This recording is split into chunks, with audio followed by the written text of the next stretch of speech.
Well, welcome everyone. I am really very, very excited to record today's video for you because following on from last week's video where I talked a little bit about soil and in particular the soul of soil and possibly looking at soil from a completely different perspective that you may never have thought about.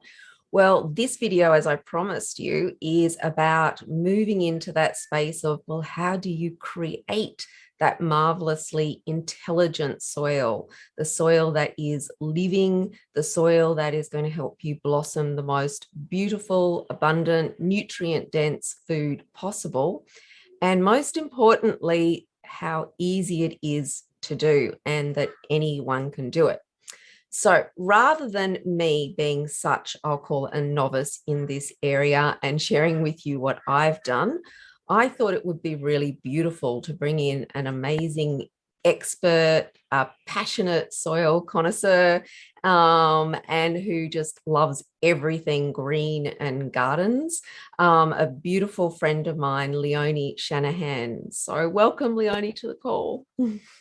Thank you, Simone, and everyone that's listening. It's an absolute honor to be here to share what I love.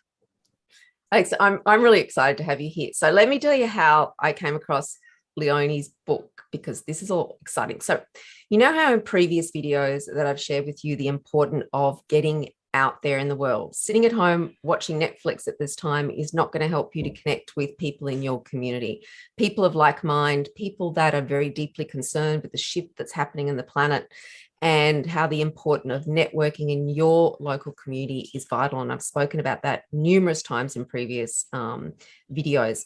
So I was at a common law meeting because this time for me is about learning as much as I can from a range of different people. And it's really exciting to learn from some great minds at the moment. I'm really actually deeply loving this time on so many different perspectives. I'm sure you can agree with me, Leonie. I've met some of the most amazing people. My life has just become so gloriously abundant in so many ways, like people that really deeply inspire me. And you're one of them, honey.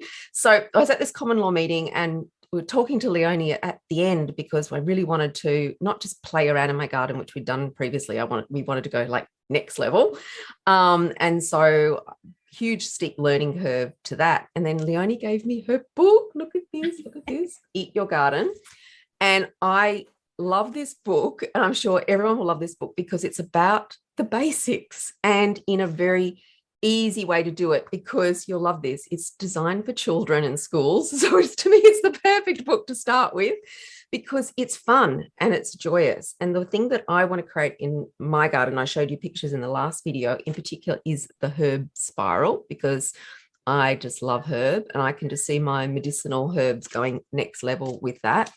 And then the other thing I just this morning, the design in the gut, like just making your own, healthy garden, like just like the basis of doing all of the levels to get all the nutrients in. But I don't want to explain all that. I'm just saying how blessed I am to meet amazing people on the journey, and so happy to have Leonie on the call today sharing all the knowledge for you. So I thought it might be nice for Leonie to introduce herself rather than me tell you all about her and her background and qualifications and how lucky you all are to be able to learn from Leonie today. So I'll hand over to you, honey. Thank you. And I'm so blessed as well. And just going back to the book, like sometimes people think it's just for schools, but no, it's just that I was working with so many schools. And the reason it's so clear with instructions, because they were the instructions I was giving students. Yeah. And if I didn't want students constantly interrupting me and getting nothing done, I had to be very clear on my instructions. They could go and do it. So that's why it's very clear. So going back to my life hasn't been horticulture. It started when I was 30 and I just had my first child. And at the time we had optical businesses, and I just went, and that was retail back then. It turned into retail. It was no longer that patient care sort of industry. And I said to this little baby in my arms, I said, I promise you that the next job I do will have a purpose. And then the big question is, well, what is that going to be? And I thought, well, I'd done a lot of travel in third world countries. I thought I want to give back to them. So I thought I'll become a nurse. And I went, oh, you'll last 5 minutes if someone dies on you. So that was out. And then I thought, well, I don't mind gardening, so I'll study horticulture and I'll go to Cambodia, where that whole generation of farmers were wiped out. And so I'll help them grow food. And so that was like, oh, that's what I'll do then. So I became the longest part-time horticulture student they had ever had, because, you know, mum was the first hat. And so I was just doing one subject a term. So but I love it when you do slow study like that, because to me it takes it goes through all the layers of your body as you learn. You know what I mean? It comes in the intellectual, but you get into all the different layers of your auric field. So you actually connect with a greater intelligence through slow learning. So, you know, I like that. Actually get to absorb it. Like I could take ages to study the plants I'd put on a design, and that's where I thought I'd go. I thought I'd end up in design, but it didn't. So 6.5 years later, I finally graduated, refused to do any of the chemical subjects. I didn't understand it all, but I just went, no, it just doesn't feel right. Anyway, that was in Victoria, where we have beautiful volcanic soils. Then I moved to Queensland, not far from you, Castaways Beach, pure sand. I was like, it was such a shock. Arrived in January, heat, sand, like, what have I done? And I learned about this thing called permaculture. So then I became a member of Permaculture Noosa, did the permaculture design course. Then I had an amazing organics teacher, Jade Woodhouse, who's moved away now. And she taught me so much about purity of food. Like everything was about the soil. And she was hardcore. Like people say I'm hardcore, but if you did a pyramid, she's at the top, I'm about halfway, and most people are near the bottom, where it's like no chemicals, none of this, none of that. And from there, so I'd had 2 daughters, and they were now in primary school, just the start of primary school. And so I was volunteering in their little veggie garden. And then one day, one of the teachers came to me, the behavioural teacher, and said, we've been observing you, and we would actually like to employ you to work with the behavioural children in the garden. I'm like, oh, yes, thank you. Yes. And that was sort of like, in my mind, I've got all these qualifications. What am I doing with them? And so, and that was perfect, because I could see what children had in their lunch boxes, and I was horrified. Like, here were all these artificial colours and things all wrapped in plastic, and it's like, oh my God, what's happening to these growing brains and these growing bodies and these beautiful, beautiful souls of children? And so that started like, okay, I'm going to start Edible School Gardens program. So I did some research and went down to Melbourne to the programs there, went to Brisbane, spoke to lots of people, and then I came up with my own minimum 12-month program. So what I would do, I would go into schools, and so the school had to want it. I didn't go and tell them they had to have it. So they had to come to me for a start. So they had to be, and I was up against computers back then. So I had to get it right. And so then I would teach the students about design, and the students would come up with their design for the school garden. And then when we'd gather the school community, whoever wanted to come and help us, we'd also approach businesses and things like that for donations, and get as much recycling materials as possible.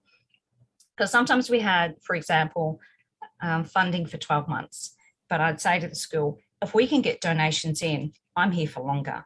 So we normally could drag it out for 18 months. And then one of the favourite days was set-up day, where the parents would come and help us, and the kids would just have so much fun bringing together this design that we had in the school area. And the kids were so proud. It's like, I designed the herb spiral, I designed the arch, and that's the worm tower, I painted that. And it was really empowering. And then for the rest of the year, they learned every aspect of growing food. So the compost, the worm, setting up the worm farms. And every school was a little bit different, depending on space and what was around us, whether rural or city. And of course, how to grow the food. So how to grow from seed, how to grow from seedling, why we planted like this, how big does that little seed become, which is really blows kids' minds. and we'd have a little Master Chef was just starting at that stage. Oh, perfect so timing. Yep. Yeah, well, I'd rock up with my car with all these kitchen things in the back, and the kids would just come up with their own creations. It was just amazing, and they'd all be very positive as they tasted each other's. And then the next amazing event was when we had Harvest Day. So that was a real celebration of food. So often we'd get a celebrity chef in. Sometimes we'd have a celebrity gardener, like Costa would come up to some of them. And the kids absolutely loved it. So even if they didn't have a kitchen in the school, the classrooms became the kitchen, and the parents brought in the kitchen equipment. And so we prepared the food, but the exciting part was, and the teachers had to do this because I wasn't at school all the time, prepared an actual festival. So one example, this was the last one I did and the biggest one. They had a tractor, and I didn't realise a lot of kids had never seen a tractor. So that was great. That was fascinating to a lot of kids. We had pumpkin rolling, thong, like on your feet, that thong, throwing. Yes, everyone, this is Australia. Australia, but I don't have a thong here to show you. Thong throwing, they did a dance, they did a song, and then on the oval. So by this stage at this school, I'd been there 5 years. This was our fifth event. By this stage, the whole school's involved, whether they're doing the garden or not. Everyone wanted to be part of it. So obviously we had to buy in food as well. And on the oval, we set up all the tables like a big flower with tablecloths, and we don't have disposables. So we eat off like mulberry leaves, arrowroot leaves, anything that we can then give to we had chooks at that school, all goes back into the compost. And I remember one of the parents saying to me, so I laid out all the food, I divided it up between all the tables, like this colourful display of food. I remember one of the mothers saying, oh, my son's not going to eat that. I said, you watch. And it's just such a heartwarming day. Like, that's community, it's environment, it's permaculture, it's happiness. It was amazing. So not long after that. Can I just say something? Because isn't that exactly what this is about at this time? About reestablishing and connecting back into our communities, people of like mind, heart, soul, vision, and celebrating the abundance we have together in each of our individual skills, what the earth provides us, and living in reciprocity with that. Like everything you just described within the school setting is actually, let's extrapolate that out to life, where we are in this moment and what we're heading into, and how everything you described actually is education. Like, yes, okay, English and reading and arithmetic and all these things are important, but everything you just described really provides the foundation of what education is about. So that's just so beautiful. Those kids are coming up being the next generation, and having that as the foundation of their education, I think, is brilliant. Yeah, because they're life skills. They're life skills. That's exactly right. Yep. And anyway, I interrupted you, but it's just so beautiful. I'm loving hearing about it. Some schools really did embrace making everything happen in the garden, like they devote the whole term, especially that first term where we're doing the design and the setup. So they'd make maths in the garden, like, okay, let's measure up all this, and let's write the stories about it. And kids that weren't interested in English were interested to write about the garden. And I remember when this is going back a couple of decades ago, seeing clients as a naturopath, and particularly young kids, and parents said, I can never get them to eat their vegetables, they don't like them. And we'd get them to plant something simple, like either peas or sugar snap peas or something, or little cherry tomatoes or something. Do you know what I mean? And because they got vested interest, it's in the fairy garden, they've done it from beginning, watched it growing, having to water it every day. They would eat it because, wow, I did this. Yeah, exactly right. Yeah. And just one more thing about the Harvest Day was us always giving that acknowledgement that we are so blessed that we have the space to grow this food. Yes. And the water and everything, and just acknowledge that just how lucky we were to have all this. Yeah. So I loved it. It was very special. I ended up doing about 20 schools in the end over 12 or 15 years. But then unfortunately I got Lyme disease, and that's actually, I'm just at the end of that journey now. So basically I had to walk away from edible school gardens. And that was really heartbreaking for them and for me. Just so a few years before that, I'd bought my own a piece of land, and I turned that into my permaculture dream. So this soil that was hard and horrible, and most gardening people would go, not going there, but I'm like, I know how to change that. It's okay. And so I ended up teaching organic classes from there as well. And it was an acre and a half, and I ended up having about half of that under food. And there was just me, originally 2 daughters, then one goes to uni, then the other one goes to uni. So it's just me and the neighbours. I love it. They were blessed with the excess, as long as they put up with me having to look at my fabulous compost. Look at this. So and that was amazing. But unfortunately then with Lyme disease, I spent most of the time in bed. Permaculture friends were helping maintain the garden because I couldn't garden. I couldn't do anything. So I had to end up selling that as well. So to pay for as many people will understand that in this country, Lyme disease is not recognised. So pretty much you're on your own to get better. I don't know if you know, Leonie, but I had Lyme's too. Oh, did you? Yes, I did. There's so many people have got it. They're the ones that know. It's a tough journey. It's really hard. And like I've heard a couple of doctors say, one's in the States, obviously not one's here, would say they prefer to have a stage 4 cancer patient walk in than a Lyme's patient, because at least I'm not laughing, at least with a cancer patient, you've got a definite direction. With a Lyme person, it's just like, I don't know what to do with you. It's so complicated. Yeah.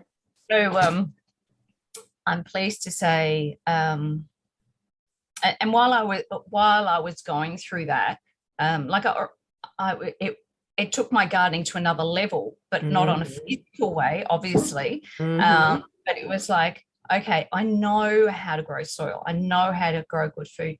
But what else can I do to make my body stronger?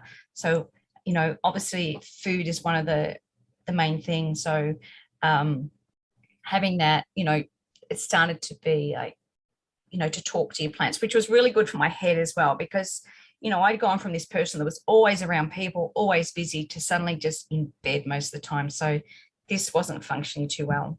And my memory was pretty much gone as well. So to be in the garden and start to talk to the plants. And can I share something? Because that's just you'll love this, because I love synchronicity and I love how things just flow. And I think the last 2 years of my life that's gone next level. Like, honestly, next level synchronicity. It just, even in my darling husband Sean, we just thought it and it happened. Like that's like minutes. It happens in sometimes seconds. But as part of my healing, because you start to lose the faculty of, I suppose you would call it intellect on a physical level, but you start to go into different states with Lyme's. And so the connection to, you call it the devic realm, multidimensionality, is definitely part of the healing process, I believe anyway.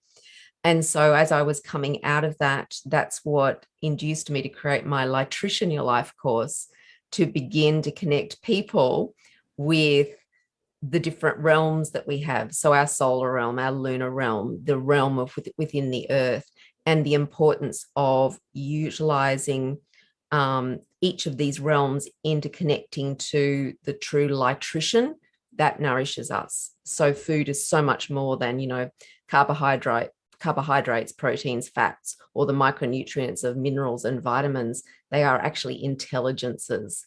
And when we connect with the intelligences on each different level, it not only brings healing to the physical body, but your consciousness and your awakening, you literally start to take your, I hate talking about in levels, but, it's a physical way of trying to describe it, but maybe you open up to a more expansive experience of what it means to be alive on this earth. And to me, that's the blessing out all of it. So just hearing what you're saying, for those, I know there's many of you doing this prepping course that have done nutrition, and you're probably going, wow, she's saying the same thing. Yes. Exactly right. Yep. Yeah. We've got to have this understanding that plants are alive and they're ancient wisdom, and they are growing for us. Like every plant is different. Every plant has some different aspect that's going to help our body, which is why we've got to have at least 30 different types of greens a day, or fresh food. Yes. Fresh food, which is actually easy when you're growing your own garden. It's actually really just easy. a bit of everything, really easy. But it's also that giving from when you plant a seed, and we'll talk about that later. Every part of it, you are speaking, you are giving gratitude, you are speaking to it. But sing, do whatever. You don't have to say it out loud, but you need to talk to your plants. And I'm finding out when I give talks at garden expos and things, and it's quite interesting because I've started to bring that side in more. And you watch these people that you'll have people talk to afterwards, and then you'll see these people hover it back, and you go, you're right, oh no, I'm fine. They're waiting for the others to leave, and like the spiritual ones will talk to me at the end and just go, I walk around my property every night and talk. Yes. And even just the art of touching the seed and your genetic imprint, your DNA and your body oils, that's like infused in the plant that you're then going to grow, and it's going to flourish and nourish you, because you've developed that kinship, that relationship. And I know when I go down to in the morning, because I like to pick different green leaves to maybe put in a juice, or maybe I'll be frying up something for breakfast, whatever I'm doing. And I chat to them. I see, you flowered this morning, like on the cucumbers, and the bees were there. And so I chat with the plants, and I say good morning. Like I'll come down and go, good morning. I do the same. And when there's dew on it, I almost go off the planet, because I get so excited because I can pick it and drink it. It's like, thank you. Yeah. And I still am like a child in a lolly shop. That is the feeling. Like this morning, because I was chopping off the bottom of the cucumber leaves, because it was like growing up really high, and I want a lot of the more. I haven't chopped them all off. I know I'm going to make chlorophyll, but I want a lot of the nourishment to go into actually the fruiting. So just older leaves on the bottom. But then I found a big cucumber under a leaf that I hadn't seen, and I just went, oh my goodness! And so I'm just like so excited. It was to me like finding like probably a kid a chocolate bar, but I was going, oh, look at you! I didn't even know you were there. And so like I picked that, and that was like in my morning juice. So it is joy. It is absolutely. And it's pride. A meditation. Pride. I grew that. Yeah. Exactly. Anyway, I'm sorry, I'm talking. I'll throw back to you. No, it's good, because it brings up different things. So when you are picking your food, you should be picking them first thing in the morning, because that's when the energy is up. So that's when it's at its highest nutrition, except for root vegetables, they're lunchtime. But so that's when you should be out there picking anyway. As closest to when the sun's come up as possible. So there's different times of day, different energy, and it's just wonderful. So that's I pick whatever I need at the start of the day, just for that day. I remember people in Australia, or probably overseas these days, will probably be familiar with ABC gardener Costa Georgiadis. I remember making lunch one day, and he says, oh well, we'll save that for tonight or tomorrow. I said, no, for tomorrow. I said, no way. It has to be fresh. Like, we can't have something that's a day old. It's got to be fresh every single day. And that's why it's really hard when I'm traveling around to not be able to, like, I'll go to community gardens, I'll go to the roadside, or like, where else can I go for fresh food? But picking that, picking your food first thing in the morning from your own garden, there's just nothing better. You just can't beat it. Yeah, so totally. The longer from your plant to arriving at your place, so if it's getting picked from, some other farm, it's losing nutrition and life force the whole time. And we want that light within us, which is in the plant, to come within us. So really important. Yep. Part of it. So, and you can taste the difference. And for those that are energetically sensitive, you can just literally pick a leaf from the garden, put it in your mouth, and I feel the buzz. Like, that was probably the way to explain it. I just feel like, wow, that was like a shot of coffee, but in a very regenerative type of sense. It just like, wow, I feel like you've just gone and distributed something through every cell in my body by simply putting that leaf in my mouth there and there with my bare feet on the earth. I think is a really important factor as well. Yep. Yeah. So we hope you're getting as excited as we are, and those that are growing food and jumping around, screaming at us as well, going, yes. Those that aren't, we're going to tell you how to do it shortly. We are. Like, I'll tell you something funny. My daughter came to stay last weekend because it was my birthday, and she bought a plant. She goes, because Mum, every time I'm here, I know where you'll be because you don't answer the front door because you're down in the garden. And I said, yep, that's me at the moment. It's just, I think it's been my, not safety place, my place of just being held in the womb of this earth during this time where I think humanity is going through a giant birth. Well, yeah, I'm in the womb of this earth. And I think that's just brought so much joy. Yeah, absolutely. And my children, when they were in primary school, did accuse me, because I'd started edible school gardens at that stage. They accused me of loving my gardens more than them. You'll understand when you're older. Love them.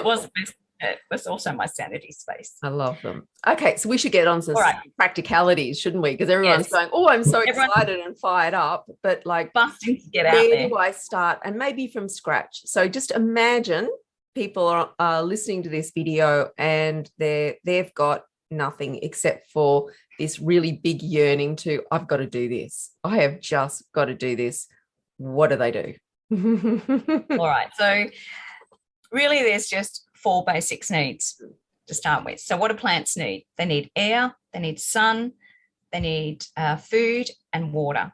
So water is the easiest one. Well, hopefully you've got water. Rainwater is best. Not chlorinated water like we have here in Australia. No, we don't want to drink it. We don't want our plants to drink it either. So it kills the microbiome too, doesn't it? Like, that's right. Yeah. So we don't want that. Air, we want air. And you're thinking, well, how are you going to get, above ground? We're talking mainly below ground now. So the way we get air into our soil is worms. And going back, often I'll refer back to when I had my property. So when I moved on there was no worms. And you should have at least, to show you've got good soil, at least 15 worms per shovel. I was nowhere near that. Wow, that's quite a lot. Yep. Yeah, some say 25. I'll say 15 to make it more achievable. So worms are going to come if you give them the food, give the environment to be there. And so the way they will do that, what will happen, as you will think, the worms will be wiggling around and they're making tunnels, and that is taking the air, the water, the nutrients all down. So that's why we want air. The other way to get air into our soils is to plant plants. And there's ways to do it. We call it a green manure crop. Sometimes you plant other plants to break up the soil. So if you're in the right climate, you can put cassava or sweet potato if it's really hard soil to really break it up. What am I up to? Food. So food would be organic matter, compost. We'll go into all these a little bit more, but you've got to provide food it's like the party invite to bring everyone in.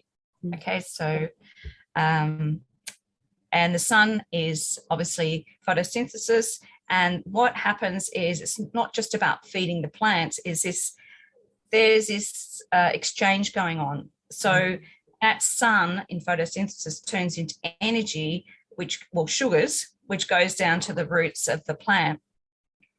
And depending on how many roots you've got underneath that soil, what your exchange is.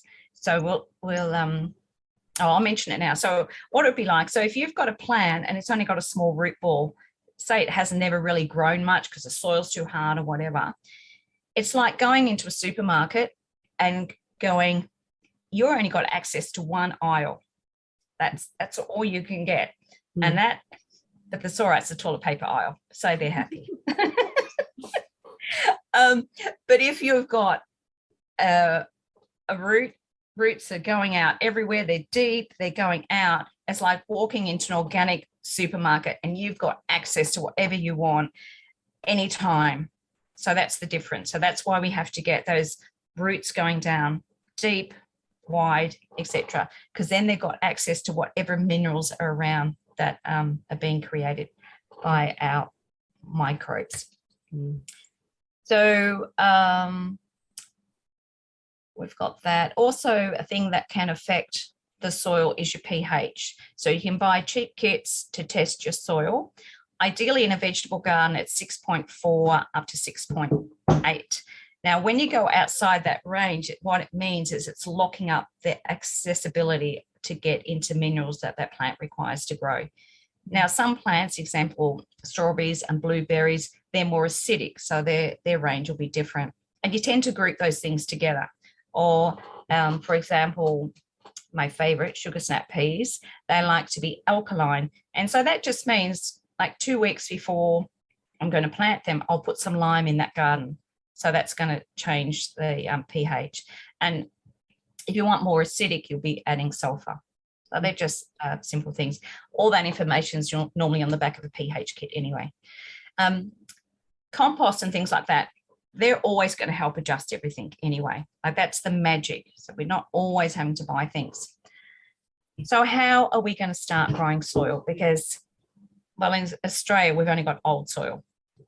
And you might think, as someone has just said to me today that I'm going to visit to see their backyard, they're going, I just ordered in the premium soil mix. And I thought,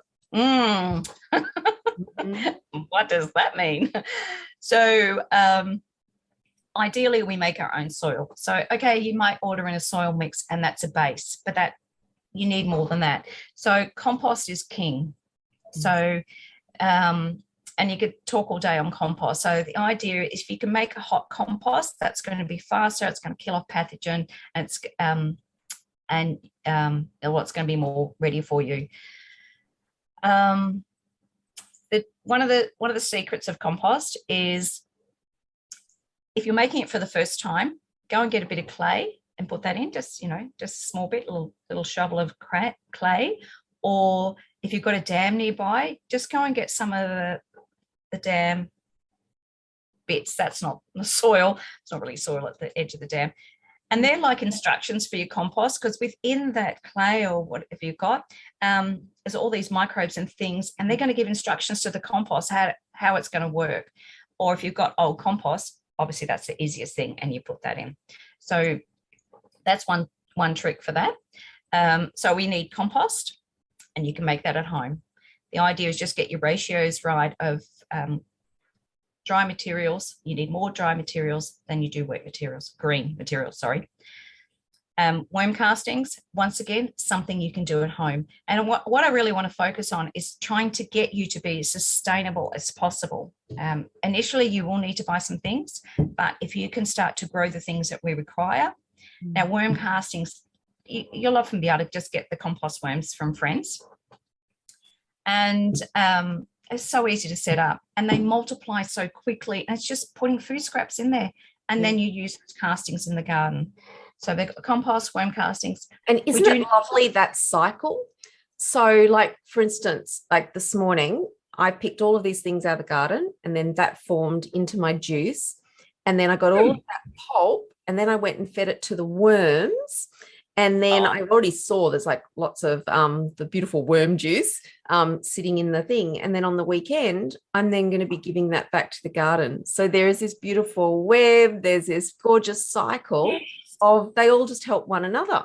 And then I'm in the middle of it, just being beautifully nourished and helping to support the cycle. It's so easy. Like, that's not hard at all.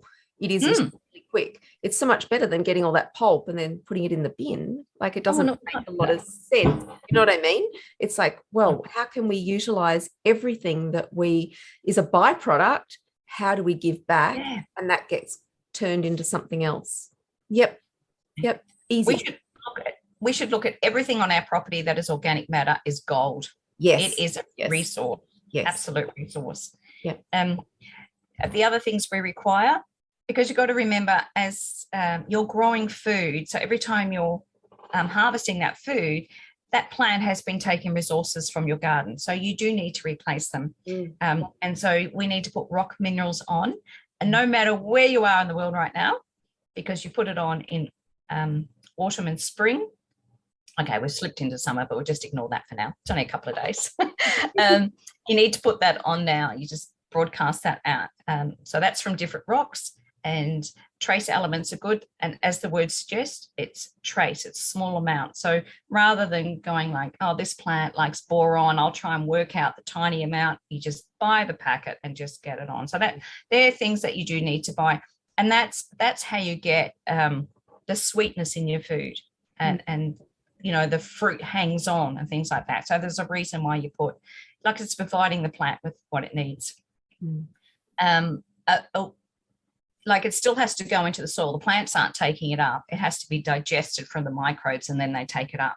You can fast track that process, and you should do this anyway. You should put rock minerals in with your worms so it goes through their guts. And in your compost. That. Okay, thank you. Yeah. Good. I've just learned something new. Yeah. Okay, that's a great idea, because I put the eggshells in, but I haven't put the rock minerals in. That's a great idea, because I know they need gritty stuff, and the rock minerals is kind of like quite fine. Oh, thank you. Okay. Yeah. So put that in as well. So that becomes more plant available food, which is what we want. But when they go into that organic supermarket, it's all there waiting for them when we put it in the soil. So so we need our minerals, our trace elements, and often you might use a complete fertilizer. Well, often you will put on a complete fertilizer. So that's got NPK and a few other things. They often come in pellets, so it's easy to apply. And always make sure whenever you're putting rock minerals or complete fertilizer on, that the soil is damp already. It's not just sitting there on top because it might burn it. So because it's perfect here at the moment with so much rain we're having. Yes. Some natural ways that you might be able to get NPK, nitrogen, so nitrogen, phosphorus, and potassium. So green manure crop does that. So what we're doing, and every year you should be putting a green manure crop into your garden. So with like cow manure comes from cows, green manure comes from plants. And so it just means planting a range of plants, so normally a grain, a legume, and a grass. And it took me a while to get my head around that. It's like you're resting the bed, but you're putting in more plants than ever. It's like, how does that make sense? But now I get it. So it's about providing the food for the microbes and keeping that in there. And so when you've got a legume in there, it's got nodules on the bottom of its roots, and that pumps the nitrogen in. So when you cut it down before it goes to flower, that pumps the nitrogen in. So it's multi-layered why you would put a green manure crop in. But one way is nitrogen, because all that green and the nodules is going back to the soil. So we need to constantly be returning back to the soil. Yep. So that's one way. Storms is another way we're getting nitrogen. So summertime for us, we're getting plenty of that. And there's different plants as well. So there's clover. You could be interplanting within your plants. I get horrified when I listen to Garden Talk back and they ring up because they want to poison the clover in their grass. And you're like, oh, it's actually helping your grass. But anyway, clover, pinto pino, which is we put more in the pathways or under fruit trees. And another one is lucerne.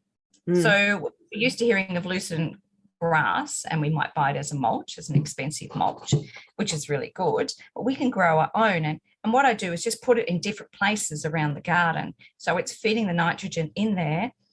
The flowers attract the pollinators, and then you can eat the flowers and the young leaves, and then you can chop it and just put it on the ground, and that's putting nitrogen in as well. So I just love these multi-layered plants. Yeah, it is multi-layered. And I've been using, I'm not sure if you got to see the video, but Azolla, which is that I saw that plant. And it was just all coincidental. A friend gave it to me because she's been feeding her chooks, and because it multiplies so fast and they really love it. And so then I did a bit of research, and I found this guy in the States who'd written a book on Azolla. So I contacted him because, like, this is what we do these days. And he said that it is about, like, his book was about being able to help third world countries be able to get nutrients because it grows so fast. And I thought you might be interested in this because you talk about work in Cambodia, because it grows ridiculously fast. And it is just, it's not the be all and end all and the only thing, but this incredible adjunct to be able to do green manure crops, but whilst the plants are actually growing. And you can literally just, I just throw it on the garden and water it in, and it just kind of goes in, and you notice the difference. And it's fun. You've just got to make sure it doesn't get into waterways, because I know that. Yes. But I've got it sitting separate in my own little bowl, and then that goes into my veggie garden. So yeah. That's my horticultural hat. I can see that. And another amazing thing about lucerne, it just keeps coming. It releases calcium phosphate naturally, so the plants can take it up. So it everyone should have little plants around everywhere. Yeah, another good one. Now phosphorus, and we're running low on phosphorus in the world, I believe. Now I more just look this up. People don't get too excited, but your urine has got some phosphorus in it. But don't all go out there on the same tree. You're just going to kill it. Dilution is the solution. And I would not suggest you just go out there and pee all over your veggie patch either. Maybe put it in a bucket and put it in the compost, and just be mindful of the amounts you're putting on. And if you're having any chemicals or any treatments with chemicals, you don't want to use any of that. You don't want any of that on the garden. So just think about that. Potassium is much easier because we think banana skins, we can brew them up in a bucket, use it that way. Hardwood ash, kelp is another one. So there's just some natural ways that we can get it. But one of the smartest ways is just get loads of worms into your garden, because worms create, and this is amazing, 4 times more potassium, or faster. That's 7 times, let me think about this, nitrogen, 5 times phosphorus, 1 time magnesium, and heaps more calcium. So get your worms in the garden, get the food on there to get them going. And everything is about feeding the microbes. Everything is actually about the web of life.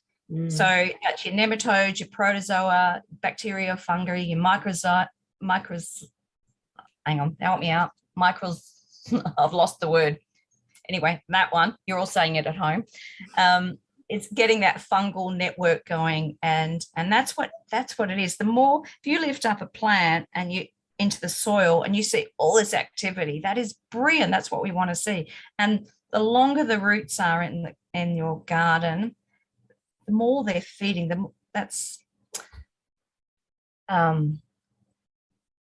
The more they're reaching out, the more they're creating a network with each other. And it's not just this underground network too, it's that above ground network. So people might say to me, and I'm the worst person to say this to, is this is happening to my garden, what can I spray it with? As in, what can I kill? There's this bug, there's this kill. And it's like, well, it's telling you that something is out of balance. It doesn't need to be smashed with something, killed with something.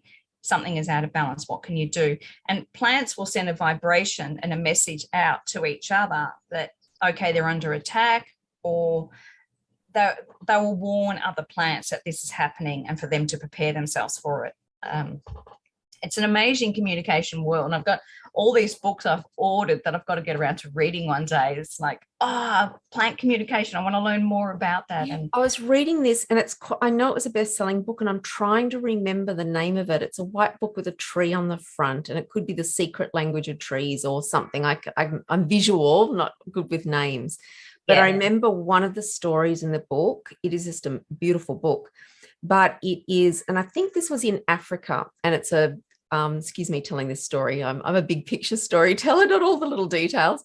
In Africa somewhere, and it's some sort of tree. I know, but this is the intent of the story of what it's about is in all the details.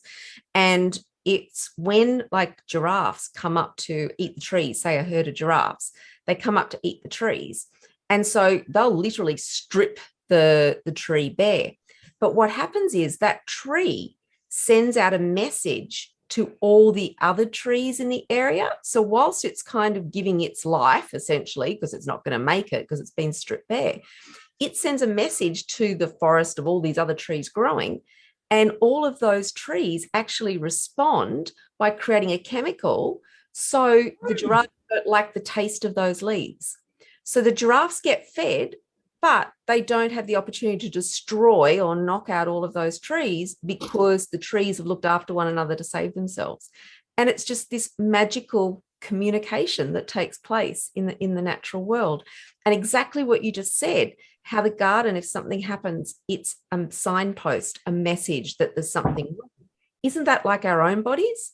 yeah, Like when there's dis-ease in the body and we get some sort of illness, what message is the body giving us that we are either deficient in something or excess in something, or we need to change something within our environment, whatever it may be for our own healing? Our garden is exactly the same. So it's not what we kill or destroy. What do we need to help support to bring that balance back? Because nature knows how to bring itself into balance. It's giving us the message. We've just got to learn to read those messages, which our Indigenous cultures, our original people and First Nations people knew exactly how to do all of that. And, we are relearning these things, remembering these things, re-educating ourselves again to be able to listen to nature and to be able to hear her messages so we can support. Exactly right. Yeah. And another thing while we're talking about plants is we should have at least 30% flowers. So we've got the pollinators in there. And if you're, besides feeling much better when you've got flowers, and you could eat a lot of them anyway, just check your plant list. But also you're going to have more produce, because you think about it. If you constantly got a whole bunch of pollinators hanging around, well, your flowers are going to be pollinated. So your produce is going to be turning over really quickly. So that's another reason to have pollinators in there. And when you're planting up, we'll go back to soils again in a minute, but while I think of it, you want to mix up your planting. So, nature doesn't put all the same thing in one bed. It mixes it up.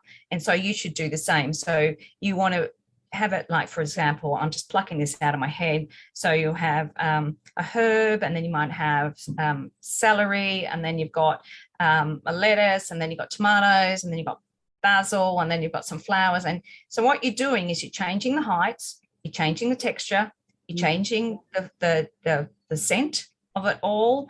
And so it's really hard for an insect to take over your plant, your garden, because you've just made it so hard for them to access the plants that they require to eat. Yeah. So, and not only that, so I'd be like doing, it depends what you're planting, but I would be like just a small bunch of like 3 lettuces, and then I might do 6 celery because I like to hang out together, and I might do an edging of parsley, then another herb, and not big chunks of it. It makes, and it's much easier on the soil too, because they're not competing for the same nutrient. And so if they've got different root structures, so if one's going down, another one's going out, well, they're going to grow much bigger because they've got access to whatever they require. Yeah. So that's another really important thing too. So it's not just the soil, it's the way we grow as well. And of course, make sure you're growing in the right conditions, like if they like full sun, that they're getting full sun, right season, is that plant appropriate to your where you live, all those sort of things. Yeah. I mean, when we moved into our house, this is going back well over a decade ago where we live now, because we live on sand. So Yes. yeah, it's very hard. Yep. And the previous people who owned the place, they had a veggie garden built, but it was on the southern side of the house and basically hardly got any sun. And you cannot grow a single thing there. So what location do you recommend in your garden for people to think about? Because location's such an important aspect of a veggie garden. Yeah, absolutely. Up where we are, which is Queensland, which gets really hot, east side is the best, northeast or east side, because we get so much sun anyway. But for most, for the cooler climates, you want north. Yeah. So direct north is the best. So you get that whole range of, and especially with things getting hotter, it's normally, well, east for us, northeast, but north. The whole thing. Yeah. But once again, you make do with what you've got. You know, if west is all you've got, or, you know, you're just going to have to put up some shelter and things like that. You know, what can you do to work it? And it's the same with, you know, I had the luxury of volcanic soils. Then I went to sand. Then I went to clay. Then I went to an apartment. So I was in pots.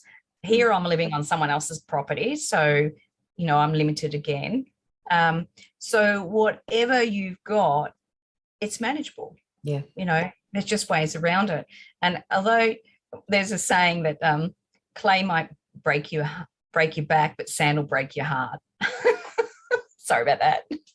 Oh, look, no, we know, like we had a big compost heap and we would use that because we just had a small little garden, and it was more my play garden with herbs, and we'd have a few veggies, and particularly like things like perpetual spinach and all these, like, but it was just, we didn't think about it in self-sufficiency terms. It was just purely play and fun, and it was lovely. So when we wanted to go next level, which we've just done, we went, wow, we don't have enough compost. We are on sand. Like, how are we going to do this? So we did buy soil in, but we bought it from a place that... Oh, you're very good. Yeah, Red Soil Organic. So there's a little plug there, but he's just so beautiful and he's very passionate about soil, a bit of a soil whisperer.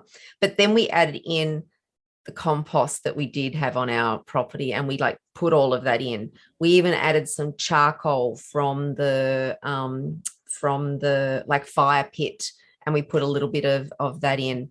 We added some worm juice in. We also added some like some bags of mushroom compost in as well, just trying to get everything mixed up, alive, as a bit of a basis. But now that the vision is that we've got that, bless you, that we've got that basis, now we're kind of like building an even bigger compost to be able to add more in. And then there's a lot of weeds here, particularly with lots of rain at the moment, using some of the weeds then to make weed tea. Do you know what I mean? These sorts of things. So we're really becoming very mindful of everything that grows around us, how we can utilize. And I've made a little note in my mind there. I'm going, loosen. I'm going to grow some of that because we don't have that. And that's a brilliant idea. I really like that. So yeah, we're going to do that. And also so many what we call weeds are just plants in the wrong spot, but they have so many nutrients in them. So, you know, you don't want to waste it. If your parks haven't been sprayed or your roadside, go and collect them all. You know, they're a great resource. Or and also learn what ones you can eat. Yeah, because we've just been pulled away from all of that, from the luxury of being able to shop at a supermarket. And it's incredible that like cobbler pegs are so good for you. Yeah. So, you know, it's protein through the little seeds, you know, the ones that catch on our pants. I have those leaves. Yeah, I know those. I have those leaves, you know, all the time in my smoothies. I put the seeds into the smoothies, but the leaves will go into my lunch. It's such a high, it's such a valuable. Interesting that you mentioned cobbler's pegs, because in my nutrition course, we actually made a herbal tincture and I made it out of cobbler's pegs. Oh, did you? And intuitively, it actually worked with Lyme disease. Like, no joke. I just love the synchronicity of it too. Yeah, very, very much, because it was about being able to set very strong boundaries for yourself and your energetic vibration, not allowing stuff to attach to you or hang on, or so really very interesting. We won't go there. We'll leave that one well alone, but we'll go back to task. Because when I was quite sick, we suddenly had a lot of cobbler's pegs in our yard, and I went, what on earth is going on? Like it took over like I've never seen before. And so how the environment changes also with regard to what's happening to us energetically and how we can support ourselves. And that was very much a part of it. And then we haven't had a cobbler's pegs problem since. Like, every so often you might get one come up, and then I'd pull the whole thing out, and then I'd put that to make the weed tea or something. So so interesting. Yeah. Okay. So I'll go back to soil. Go on. So what I'm talking about is people have actually got existing soil and they're adding to it. Yes. It's a bit more. It can be a bit more complicated if you're starting your own. Is it going to be in pots? Is it going to be? And as a rule, I say you never till the soil. But if you've got like hard soil, just at the start, maybe you need to rotary hoe it or till it just to break it up, to give, like when I did it on my property, the permaculture property, I got it, a tractor came in and ripped it. Oh, looked a disaster. I wondered if I'd gone insane. And then I just put out the green manure crop, and I put some minerals in there and worm castings, and watered that in with molasses and seaweed, because I just needed to get something in there. So that was my starting point. But, it all varies. And also you need to think, what is available in my area? So, you talked about mushroom compost, because there's a lot of that happening up here. So, some hello puppy, some beaches will have a lot of kelp, so you'll be able to get it off there. So you just think what's available. Can you get lawn clippings from someone to put into the compost? So just start to see resources everywhere. You can clean up the drains in the street. It's like, that's all lovely leaves. I'm taking that with me. So everything is a resource, and that's what we're really going to do. And the other thing is, yes, we can buy in mulch, but preferably you start to grow your own. And another way to do it is actually grow your understory, your ground cover. So examples of that is sweet potato, warrigal greens. So you can think about, what sort of creeper things that don't have a big root system, because we don't want them competing with our food. So there's some things. Question then, sorry, so it's like really practical, because probably not this weekend, it'll be the following weekend. We've got some beautiful citrus trees to put in. And I've also purchased all these like sweet potatoes to put in. Would they be okay to plant around the base, like you were saying, as a ground cover, or not? Wouldn't they really go well? No, because they're probably going to compete with the citrus, and they won't be happy about that. So nasturtiums or something like that. Nasturtiums, got nasturtiums growing. I've got some nasturtium leaves. Perfect. Okay, great. Yeah, it's got to be a shallow rooted one. Okay. Yep, nasturtiums. Yeah. Excellent. Thank you. My pleasure. And the other way to get nutrients in, so everything else we're talking about has been about feeding the microbes. So it's not about feeding the plant, it's making sure that exchange happens, and that all those nutrients you put in become plant available. The other way we do it is a foliar feed. So that's getting a spray bottle, doing the tops of the leaves, bottoms of the leaves, the stomata, and all the way down, every part. And so you do that with seaweed. So seaweed has 74 different minerals that we don't have on the land. So that's really good to give them as a tonic. And other things to do. So when you predict that stress is coming, so that could be frost, that could be hail, extreme heat, any extremes, you put on potash and silica to build up the strength, the cell walls of the plant. So prevention is better than cure.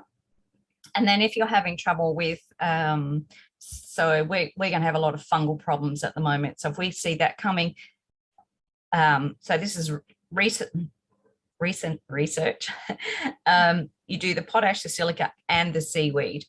And so then you're not going to have all those fungal diseases on your leaves.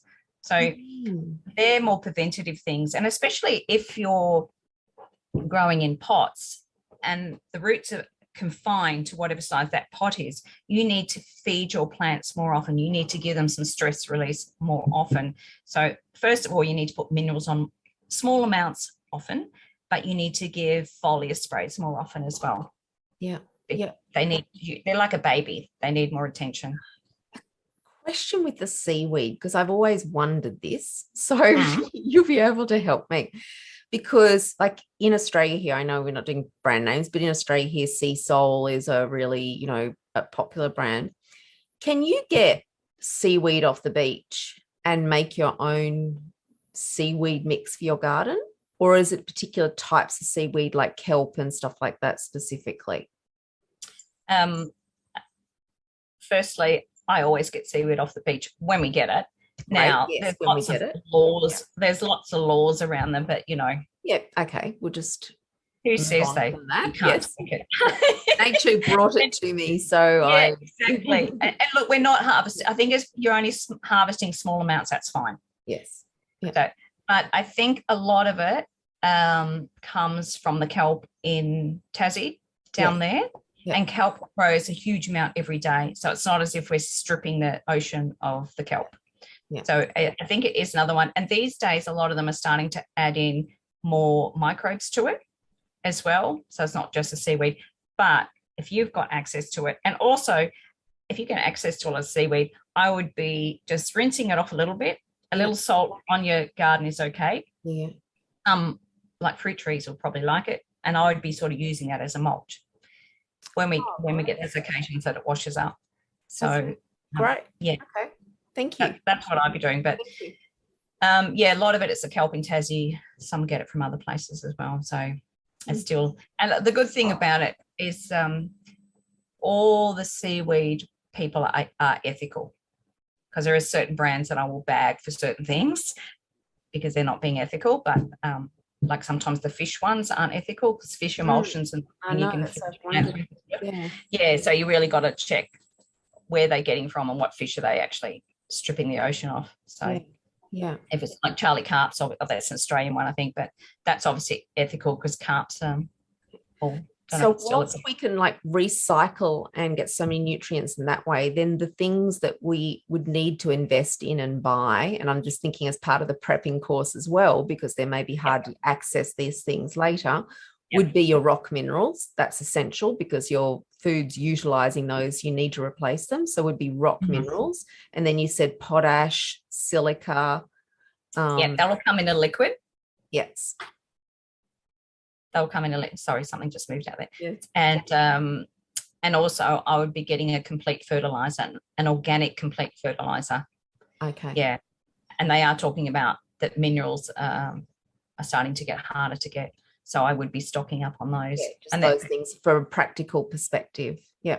Yeah, those things. And your seaweed. Molasses is another good thing to feed the soil, and that's cheap. You just go to what I call a produce store, so where you would get things for horses.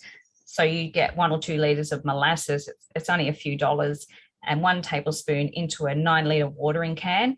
Mix it up and water that on your soil once a month, and that's like sugars. So the microbes love it. It's like party time. So wow, I'd also read that was good if you put it on the leaves it also inhibits bugs and things from chewing the leaves, or is that just policy? Or no, if you do have a grasshopper problem and things like that, even though we know it's a nutrition problem, true. We can put 1 tablespoon into 1 liter of water into a spray bottle and spray it on that way. That can be helpful. Don't do it in the heat of the day. Great idea from going to like a horse produce place to buy it in bulk, because that would be a bit expensive at the supermarket. It'd be very expensive. So that's how's that making sense? And then I can quickly describe how to plant seeds and seedlings. That would be beautiful. Yep, fantastic. My little reminder of what I'm talking about. I need to put it down a little bit. Now, I just got this in the mail. I haven't got this for a couple of years because I've been moving around. So this is my favorite. This is the Biodynamics Seed Calendar. Have you got it?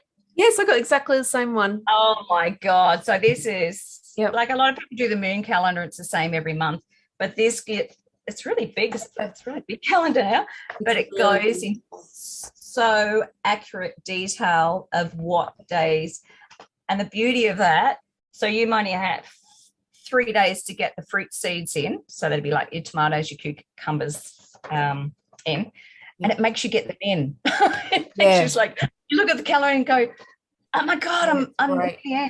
I think I got mine from the Australian Anthroposophical Society, but because that's a global, you'd be able to get different versions of that calendar, I'd say, in different countries around the world. So I don't think you'd have a problem with that at all. Yeah, beautiful calendar.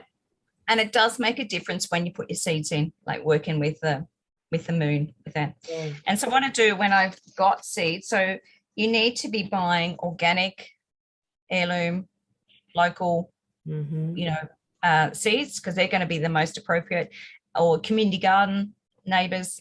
And the idea is really important that you start to save your own seeds, because every time you save a seed, that seed takes into consideration what have been the growing conditions that it's been in and how it needs to adapt. So every time you replant, save the seed, replant, it's getting stronger and stronger for your property. And I love that, because what we love to do is we save our seeds, and then when we go and visit, like, we're having lunch at someone's place or catching up for a cup of tea, I always come with something that I've picked from the garden and a little packet of seeds. And it's nice gift. It's just, and it's such a simple little thing, but it's like keeping that energy within our local community, but also expanding that energy. Yeah, it's such a lovely thing to do, and it's so simple. It's so easy. Yeah. Yep. Yeah, I call that giving life, because if you've got seeds, you've got food, you've got life. Yes. And what I do before I plant seeds, I put them in little jars and make sure you label them, or I put the seed packet behind them. And I will put a weak solution of seaweed into that, and to cover up the seeds. So I'll get all my little containers out and put all the different seeds in and label them, and what that does, and tell them what I want them to do, and what they do, that starts the heartbeat of the seed, because remember, it's a living thing. It's just waiting for that moisture. And so that will, first of all, the seaweed will make them stronger, and you will have accelerated germination. So there's lots of reasons to do it, especially giving it that little boost of health to start with. So that's how I love it. And also water, it stores energy, stores vibration, stores your intention, stores everything. When you're saying you're placing your intention, that's actually imprinted on the water. And I like to put a little bit of quartz crystal into that as well. Oh, nice. Yeah. So I'm learning as well. And then just the way so say my garden is set up. So then what I would do before I plant a seedling, so, it's about that big, I'll dig a hole, say like the size of a can. I can't really do it on the thing. So you've got your little seedling and you're digging about the size of a can. You're putting 1 scoop of one scoop of compost in there, and then a small scoop of worm castings, and you're mixing that in with the existing soil, and then you gently put your seedling in. You take it from the top, you don't squeeze its neck, and you put that in, and then you replace the soil that you've got next to it and gently pat it down so there's a connection to the soil and the roots in the soil. And then you put your mulch around, of course, not to the stem, just around, and then you water that in with seaweed, because you've just moved it, so that's a bit of a shock. So we want to settle that in. So that's how I would plant. Yeah. That's it. And then there's different seeds that require different ways. So like some seeds need to be planted straight into the ground. Others you need to like do in tiny little pots first to get the seedlings to plant. And do you want to talk about that? Because like I'm not the expert in that. I only know what I do, but it may not be the right thing. So no. Well, I must admit, I prefer to chuck everything straight in the ground if I can get away with it. Lovely. Yep. pretty much the rule is bigger seeds normally go straight in the ground. Smaller seeds, often you just sprinkle on the top and might pat down. And so think about when you plant a seed, you plant it 2 to 3 times however big it is. So that's why, like a pumpkin seed's this big, you'll plant it that far down. Yeah. Because the seed, if you go too deep, the seed only has the energy, what is within it, to push up those leaves. If you get it down too low, it's just like, I've run out of energy. There's nothing left in the thing. So, and if you go too high, it'll start sprouting and the birds might go, oh, nice. I'll take that. Thank you very much. And depends. I write for a magazine, so we're writing for March next year.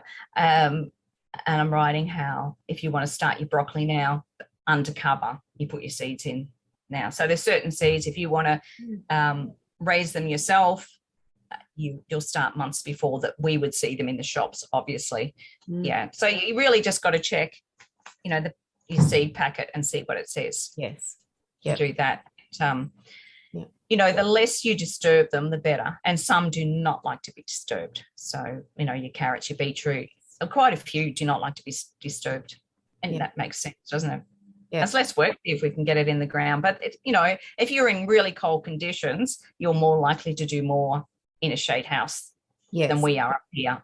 Yes. So, and I messed up with my carrots a little bit.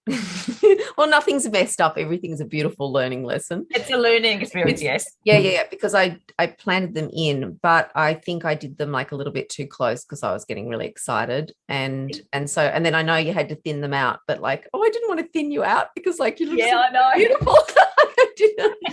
Anyway, so I know, like can see, like, because they're too close together, they need room to expand and move. And so they're kind of like spindly little things, but it's all a lesson. And I think that's the beauty of gardening, isn't it?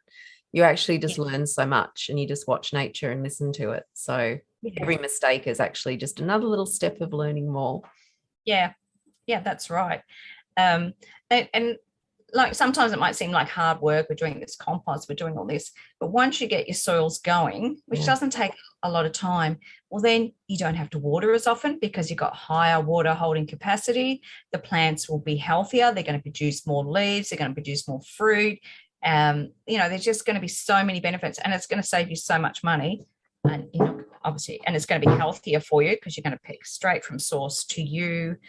Yeah. And then like mentally for me, although I couldn't garden on the actual property when I was sick, but just to be in that was just so important to me. And I actually that's when I realized I needed to grow more flowers too, because I needed to see color. But, and we're only as healthy as our soils, but that's the bit we've got to get right. Yeah. Well, plants are so we can eat soil. And so we can eat the sun, essentially. The light. Yes. The light. Yes. So I think I covered everything I was going to say. Yeah. Just got more questions. Yeah. Yep. No, that was I think I found that initially to get everything started did take a bit of work because it was starting so many things from scratch, because rather than just pottering around, we really wanted to build a garden like with veggies and be close to sustainable as much as we could. And it did take a lot of work. But what I'm finding now is everything has a rhythm and a sync to it. And it is just, wow, once you've done that initial phase, as you just said, it is so easy now moving forward. And it's kind of like dancing with your garden. Everything that you do is just this ceremonial play with your garden. It's actually very joyous once you put that initial hard effort. If you're starting from scratch it's not like that moving up forward. It really is quite easy. We don't have to spend a lot of time. We're still spending a lot of time because we're still building and doing and expanding and doing more. But to really just play with what we have is just so easy. And then, as you said, like that calendar just shows you the cycles of when to do things. Yeah. There was one thing actually you did say, and my ears pricked up because just coincidentally, this was just a couple of weeks ago, we were doing this community picnic, and then at the last minute one of our speakers couldn't speak on the day because I think his wife had just gone into labor. So he goes, I can't make it. My wife's in labor. I've got to help her birth. And so you were very generous and got up and spoke at the last minute, which we were very grateful for. So thank you for doing that. And it worked out beautifully. But there was something that you said, and I went, oh, I must ask about that. You said something about keeping your seeds in the fridge. Oh, yes. So, so I keep my seeds in the fridge. That's to stop. That's to stop. Oh, I'm getting blank now because it's the end of the talk. The little critters starting to attack you. Oh, so they like don't. And it's particularly because we're in a hot climate. Okay. So we don't want them getting too hot. So we keep them in the fridge. Yeah, I just never heard of that before. And I went with mites and things like that. Sorry, I've gone blank on what it is. But yeah, if you open my fridge over here, the side door has got lots of seeds. And I'd also recommend, talking about seeds, that you actually buy up at least 12 months of seeds. Yeah. That you stock up on the organic seeds and stuff. Yep. I think that was the first thing we did when the world went crazy at the beginning of this. Toilet paper. Sean and I looked at each other and just went, how much money do you think we could actually invest in seeds? And seeds not just for us, but seeds for our community. So if need be, we can help other people. Like you start to get like what we were just talking about, we got seeds for you. Like how can we help each other with that? So we just bought a fair amount of seeds, not just for us, but really thinking ahead for other people as well. And I think that's a really important thing to do. Yeah. So it's mainly because we're in a warm climate and we need, even the cooler states, they still have very hot summers. So it's to keep it more at a stable thing. Same as like our supplements, we'd want to keep them cool. That sort of thing. I'm sorry, I'm going to be cheeky. Can I just ask one more question? Because it's like very pertinent to my garden at the moment. Because I'm learning so much, because I planted this spaghetti squash, which I'm just so excited about, and it just took off. And we planted zucchini, but they appeared to have cross-pollinated with that plant. So I do have some spaghetti squash growing, but I have this thing that looks, I suppose, like a marrow. So is cross-pollination like quite a common thing? And do you not plant spaghetti squash and zucchini near each other? Or they're the same family, so they've just done that. Yeah, and that's tricky in a backyard. I mean, and especially when they're flowering constantly, like things are coming up. So it's not as if you can go, I'll plant this one this month and then I'll plant that one next month. No, it's still going to cross over. No. Okay, so that's just a natural thing. It was just a wonderful discovery. I went, oh, wow. Yeah. Otherwise, what you'd have to do is you pollinate yourself and then put a cover over it. So they can't be I'm not intrigued. I was just more intrigued. Yeah. They're having some fun. Yeah. And actually, you're gone. If your flowers aren't growing the fruit, it could be because it's I'm just thinking for other people, it's because they might not be pollinating, so you might have to get out there. Depends what the variety is. We'll just say a paintbrush now, a little paintbrush, and get the male onto the female. And do you feel like you're God when you're doing it? It's like just like, you go there, and that's another way. Especially if it's if you get a lot of wet weather and then the bees aren't out, you might have to pollinate yourself. And you got the other problem; they've been out too much. They've been too active. It's just really, really active. Well, we've got bees in our backyard, so we've got a little beehive. So they're out in force. So, but this morning I did that for the cherry tomatoes. All the flowers have come up, and there's been so much rain. So I kind of just you wiggle them gently. Yeah. I think I did that this morning. It's so really nice. I know, it is it's so lovely. It really just keeps you so calm. And that, my doctor used to say to me, she goes, your head does not stop, like when I first got crook, and she said, you've got to meditate. And there was no way I was going to meditate. And then she'd realized just get in your garden, because when I get in my garden I completely tune off. Tune out. I understand. So gardening has so many benefits, not just food. There's just so many benefits, and and I think you've talked in your course about the different things, but you're picking your cups of teas and you're picking so it's not just about growing food. That's just the start of it. That's just the start of it. Yeah. Yeah. For the soul, definitely. Definitely. Okay, well, on that beautiful note, because that's a beautiful way to end it, I'd love you to any resources that you can provide from your world, your life, your website, where people can find you, because I will below this video have links to anything, but this is your opportunity just to share, because you've created so many amazing things in your wonderful experience with the nature realm. So this is your opportunity to share it with our audience. Okay, this one you know about. Yeah, you should go. Yep. Simone will have the links, but that's only available through my website. Now, if you don't know how to do it, just don't be misled because it says edible school gardens. So this was a film crew that just kept at me. We want to video your work. I'm like, no. And then they said, we're coming. And luckily the school went, okay, because I gave them half an hour notice. And like, filming in schools is not really something you can do. And the schools are all like, yeah, that's fine. Really? And so they followed me around for about 20 months and then a huge amount of footage, and then put that in, I think it's 90 minutes or something. So it shows. What a brilliant video. I'm a visual kinesthetic. So watching somebody do something, I just go, oh, that was easy. I can do it, as opposed to necessarily just read about it. I like to do both. Yeah. So that shows us how we made the compost, how I explained to, how we do this. So everything's in there. And of course, I could only write this when I got to the end of my journey. So that was published in July. That is available worldwide. That one. Where is that available from? Sorry, did you say? My website, or it's available online anywhere in the world. Oh, okay. We'll put links below the video. Yeah. So this is my life. Basically. I love it. Absolutely love it.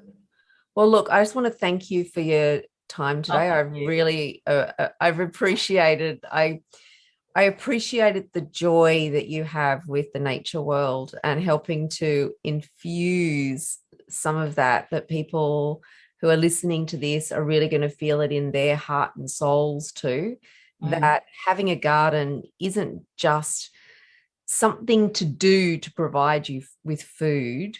It is an integrative, physical, emotional, mental, spiritual experience that really helps to evolve us on so many different levels, that it becomes, as you said, a life skill that really should be the foundation of everyone's life to really understand these processes. And so I hope that everyone has been, I don't know, that little sort of like a drop of joy that they're just feeling inside themselves, that this weekend they're going to run out and start planning their backyard. Okay, this is north, this is east, this is where I'm going to place it. Wow. And start mapping it out. And then to know that you've got resources to be able to help you plan that out very, very easily. It's not hard. And then all the mistakes that you make, and I make absolutely many, are just brilliant learning experiences. And then you start to research it and you go, oh, I get it now. And so that is the whole, I think, joy of life, isn't it? It is. Yeah. One big learning experience. Otherwise it'd be boring if we knew it all. It would be boring. And who wanted just spaghetti squash? Like we call them spag. I'm still learning. I'm learning lots. Exactly. So thank you. We are really, really blessed. And everyone that's listening, enjoy all the wonderful resources to accompany this video. So thank you. Bye. Thank you. Bye.